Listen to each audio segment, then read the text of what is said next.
محمد رسولullah صلی اللہ تعالی علیہ وسلم کی ختم نبوت کی ایک سرحد اور باڑ لگی ہوئی ہے۔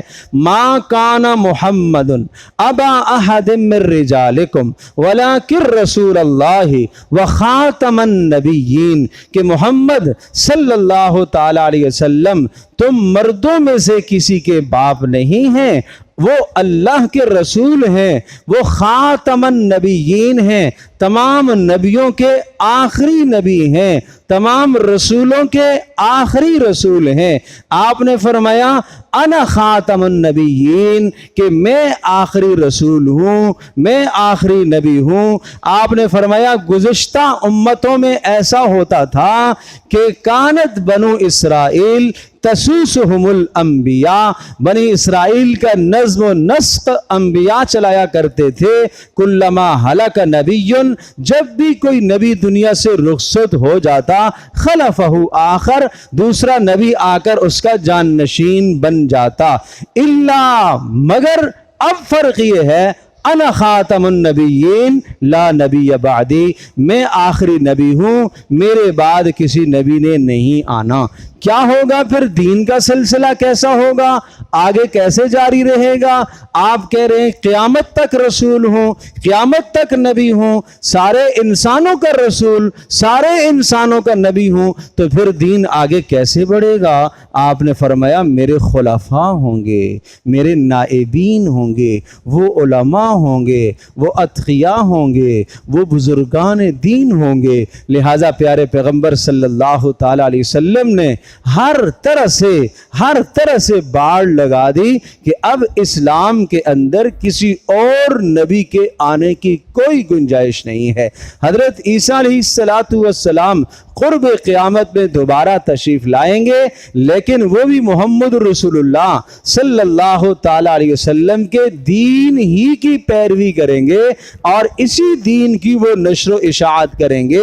وہ اپنے دین کی نشر و اشاعت نہیں کریں گے، وہ بحیثیت امتی ہونے کے تشریف لائیں گے اور رسول اللہ صلی اللہ تعالی علیہ وسلم کے دین کو ترقی دیں گے، دین اسلام کو پھیلائیں گے۔ تو میں یہ عرض کر رہا تھا، جس طرح سے سرحدوں کی حفاظت، جغرافیائی سرحدوں کی حفاظت ضروری ہے، اسی طرح سے اسلامی سرحدوں کی حفاظت بھی ضروری ہے۔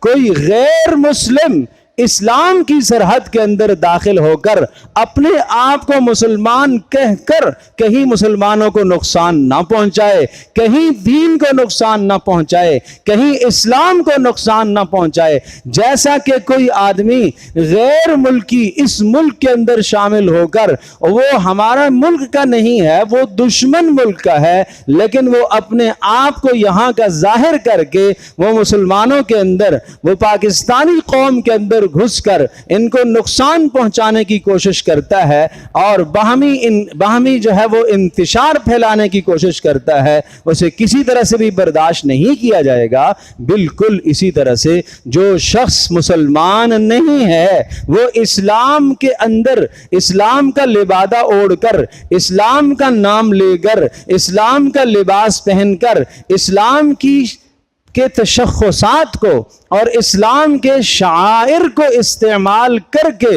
مسلمانوں کو دھوکہ دے گا، اسلام کو دھوکہ دینے کی کوشش کرے گا، نئی نسلوں کو دھوکہ دینے کی کوشش کرے گا، کلمہ بھی بولے گا لا الہ الا اللہ محمد رسول اللہ، لیکن محمد رسول اللہ کا وہ معنی نہیں سمجھتا جو ایک مسلمان سمجھتے ہیں کہ محمد رسول اللہ سے مراد محمد عربی، محمد بن عبداللہ بن عبد المطلب بن ہاشم، وہ مراد ہیں، وہ یہ نظریہ قائم نہیں کرتا۔ تو ہمارا یہ عقیدہ اور ہمارا یہ نظریہ ہونا چاہیے کہ ایسے شخص کا اسلام سے کوئی تعلق نہیں ہے، ایسا شخص غیر مسلم قرار دیا جائے گا۔ اس میں گھبرانے کی، اس میں پریشانی